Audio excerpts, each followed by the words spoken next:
అందరికీ నమస్కారం. పోతన భాగవతమునందలి ప్రహ్లాద చరిత్రలోని ఒక పద్యం.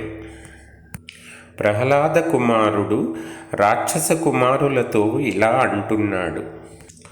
కంటిరే మనవారు ఘనులు గృహస్థులై విఫలులై గైకొన్న వెర్రితనము భద్రార్థులై ఉండిపాయరు సంసార పద్ధతి ఊరక పట్టుబడిరి కలయోనులందెల్ల గర్భాత్యవస్థల పురుషుండు దేహి అయి పుట్టుచుండు తన్నిరుంగడు కర్మపరతంత్రుడై కడపట ముట్టడు భవశతములకునైన దీన శుభములేదు దివ్య కీర్తియులేదు జగతి పుట్టి పుట్టి చచ్చి చచ్చి పొరల నేల మనకు పుట్టని చావని త్రోవ వెదకి కొనుట దుడ్డ బుద్ధి.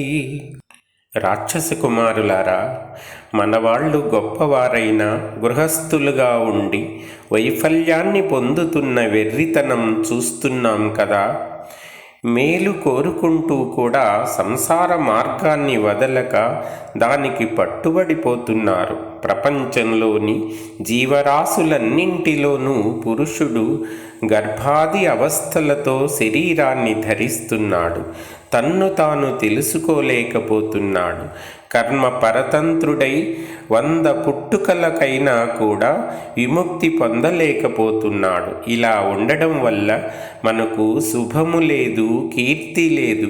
ఈ లోకంలో పుట్టి పుట్టి చచ్చి చచ్చి పొర్లుతూ ఉండడం దేనికి?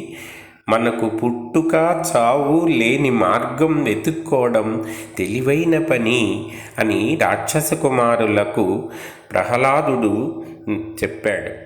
ధన్యవాదాలు.